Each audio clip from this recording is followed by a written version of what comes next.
இந்த வீடியோவில் நம்ம என்ன பார்க்க போகிறோம்னா, கன்னிராசிக்காரர்களுக்கு மே 2026 எத்தகைய ஒரு மாதமாக, என்ன ஒரு பலாபலன்கள் நிறைந்த ஒரு மாதமாக இந்த மே 2026 கன்னிராசிக்காரர்களுக்கு இருக்க போகுதுங்கிறது சயின்டிஃபிக் வேதிக் அஸ்ட்ராலஜி முறையில் துல்லியமாக எதையும் மிகைப்படுத்தாமல் உள்ளது உள்ளவாறு பரிகாரங்கள் அது மாதிரி மூடநம்பிக்கையில் போகாமல் இந்த ஒளி தத்துவம் எப்படி இந்திய வேத ஜோதிடத்தில் அறிவியல் சார்ந்த முறையில் யூஸ் ஆகுது, எது மாதிரி விஷயத்தில் அது செயல்படுகிறது, எது மாதிரி விஷயங்கள் நம்மளுடைய கர்ம பலனை போன ஜென்மத்தில் செய்த நம்ம பாவ புண்ணியங்களை நல்ல கர்மாவாகவும் தீய கர்மாவாகவும் செயல்பட்டு நம்மளுடைய வாழ்க்கையில் நல்ல சாதகமான சம்பவங்களாகவும் சாதகமற்ற வாழ்க்கை சம்பவமாகவும் உருவெடுத்து நம்மளுடைய வாழ்வாதாரத்தை நிர்ணயிக்கிறது அப்படிங்கிறத இந்த வீடியோவில் கன்னிராசிக்கு மே 2026 எப்படி இருக்க போகுதுங்கிறது ஆண்டு கிரகத்தை வைத்து மாத கிரகத்தை வைத்து நம்ம சொல்ல போகிறோம்.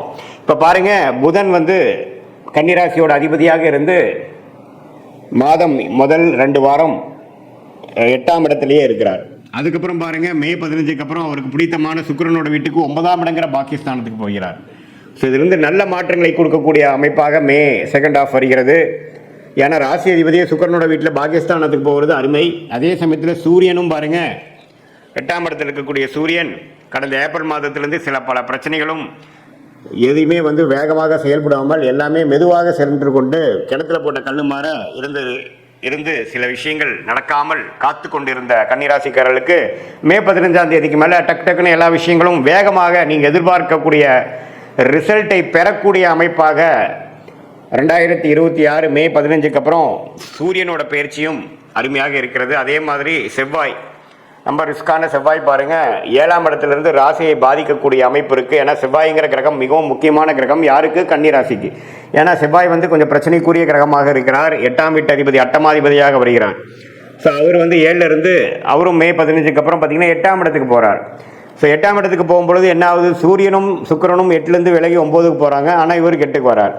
ஸோ அப்படிங்கிறப்போ சில விஷயங்கள் பாசிட்டிவாக நடந்து இன்னொரு சில விஷயங்களில் நீங்கள் கவனம் செலுத்தக்கூடிய அமைப்பு தேவைப்படுகிறது. கொஞ்சம் சொத்து, 8ஆம் வீட்டு அதிபதி 8ல் ஆட்சியோடு இருக்கிறனால ஷேர் மார்க்கெட், சொத்து, உயில், மனைவி மூலமாக, மனைவியாக இருந்தால் கணவன், கணவனாக இருந்தால் மனைவி, பார்ட்னர்ஸ் மூலமாக சில நல்ல விஷயங்கள் நடக்கக்கூடிய அமைப்புகள் உண்டு. அதே சமயத்தில் செவ்வாய், சுக்கிரன், சூரியன், புதன் எல்லா சஞ்சாரமும் நல்லா இருக்கும்போது குரு பாருங்க 10ஆம் இடத்துலேயே நீடித்திருக்கிறார். ஜூன் மாதம் 11ஆம் இடத்துக்கு வரார். ஸோ 11ஆம் இடத்துக்கு குரு வருவது அருமையான விஷயம். ஏன்னா 11ஆம் இடத்துல கடகத்தில் உச்சம் பெற்று லாபத்தை கொடுக்க போகிறார் கன்னிராசிக்காரர்களுக்கு. ஸோ அதுக்கு வேணுங்கிற மிக முக்கியமான சில ஃபவுண்டேஷனான விஷயங்கள், அடிப்படையான விஷயங்களை எல்லாம் கண்டிப்பாக மே 15க்கு மேலே சில ஆரம்பகட்ட அமைப்புகளை தரக்கூடிய நிலைமையில் கன்னிராசிக்காரர்களுக்கு கிரக அமைப்புகள் இருக்கிறது. ஸோ கண்டிப்பாக ஜூனுக்கு மேலே சில பெனிஃபிட்ஸ் அனுபவிக்கக்கூடிய கன்னிராசிக்காரர்கள் அது மேவோட கடைசி 2 வாரத்திலே அது உணர்ந்து அதுக்கு வேணுங்கிற சில செயல்களையும் அதுக்கு வேணுங்கிற சில அமைப்புகளையும் உருவாக்கக்கூடிய அமைப்பு கண்டிப்பாக கன்னிராசிக்காரர்களுக்கு வருகிறது. அதை நீங்கள் நல்லாவே யூஸ் பண்ணி அதுக்கு வேணுங்கிற பெனிஃபிட்ஸை நீங்கள் கண்டிப்பாக வயது வித்தியாசம் இல்லாமல் மாணவர்களாக இருந்தாலும் சரி, நடுத்தர வயதினராக இருந்தாலும் சரி, இளம் நபர்களாக இருந்தாலும் சரி, ஆணாக இருந்தாலும் பெண்ணாக இருந்தாலும், மூத்த குடிமகர்கள் சீனியர் சிட்டிசனாக இருந்தாலும், அந்த 11ஆம் இடத்துக்கு போகக்கூடிய ஜூன் மாதம் போகக்கூடிய அந்த குருவோட விஷயத்துக்கு வேணுங்கிற அந்த அடிப்படையான சில விஷயங்கள் சுக்கிரன் 9ஆம் இடமும் புதன் 9ஆம் இடத்துக்கும் போய் நல்ல ஒரு பெனிஃபிட்ஸ், நல்ல ஒரு சில விஷயங்கள் டக்குன்னு நடந்து முடிஞ்சு என்னோடய வாழ்க்கையை கொஞ்சம் மாற்றி அமைச்சதுங்கிற மாதிரி சில விஷயங்கள் கொடுக்கக்கூடியது இருக்கிறதுனால கவனமாக அதை நீங்கள் கையாள வேண்டும். மற்றபடி பார்த்தீங்கன்னா சனி 7லேயே இருக்கிறார்.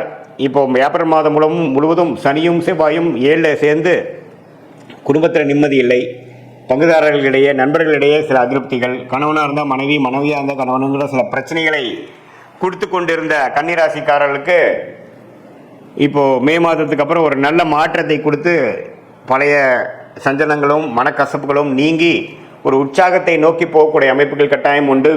வீட்டுக்கு ஒரு வீடு கட்டி வீடு புண்ணியாச்சனை பண்ணி போகக்கூடிய அமைப்பு, ஒரு புது வண்டி வாங்கி மனமகிழ்ச்சி பெறக்கூடிய அமைப்பு, இது மாதிரிலாம் நல்லா உத்வேகமாக எண்ணங்கள் அதுக்கு வேணுங்கிற திட்டங்களை தீட்டி அதுக்கு வேணுங்கிற சந்தர்ப்ப சூழ்நிலைகளையும் அமைந்து ஒரு அருமையான விஷயங்களாக மே மாதம் கடைசி வரை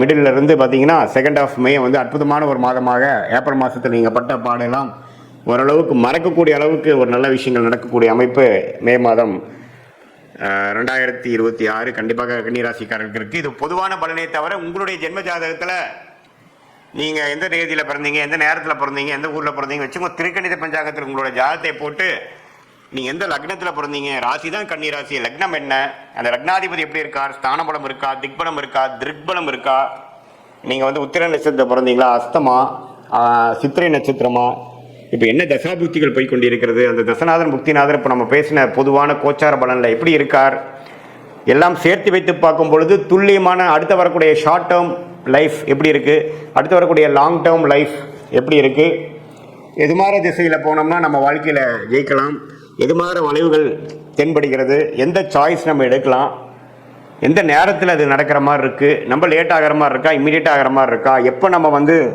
வேலையை மாறலாம், எப்போ இந்த மாதிரி ஒரு விஷயத்துலேருந்து நம்ம தாண்டி வருவோம்.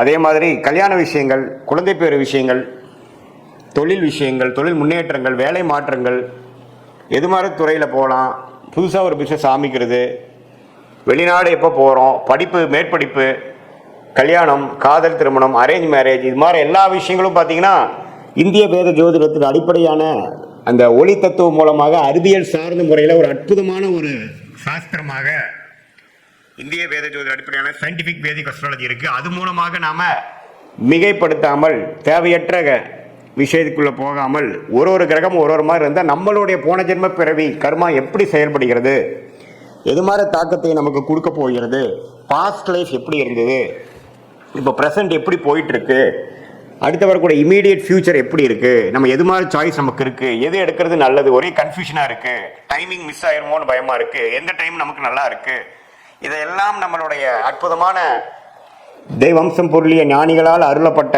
இந்த கலையை துல்லியமாக மிகைப்படுத்தாமல் பரிகாரங்கள் அது மாதிரி ஒரு மூட நம்பிக்கைகள் எல்லாம் போகாமல் உள்ளது உள்ளவாறு எடுத்து அது நம்மளுடைய வாழ்க்கையில் எடுக்கக்கூடிய முடிவுகள், டைம்லைன்ஸ், அதுக்கு வேணுங்கிற விஷயத்துக்கு நாம் உபயோகப்படுத்தி கொண்டால் தேவையற்ற பண விரைவு, பண செலவு, சமய செலவுகள், தேவையற்ற விரயங்கள், மன சஞ்சலங்கள், மனக்கசப்புகள், தோல்விகள், விரக்திகள், இது எல்லாத்தையுமே நம்ம அவாய்ட் பண்ணிவிட்டு நம்மளுடைய கர்மா என்னங்கிறதோ அதுக்கு தகுந்த மாதிரி நம்மளோட லைஃப்பை அலைன் பண்ணிட்டோம்னா கொஞ்சம் எதிர்நீச்சல் போடாமல் கொஞ்சம் ஈஸியாக ஃப்ரஸ்ட்ரேஷன் இல்லாமல் மன விரக்திகள் இல்லாமல் வாழ்க்கையில் எளிதில் வெற்றி பெற முடியும் என்று சொல்ல விரும்புகிறேன். மீண்டும் மற்றொரு காணொளியில் சந்திப்போம். நன்றி, வணக்கம்.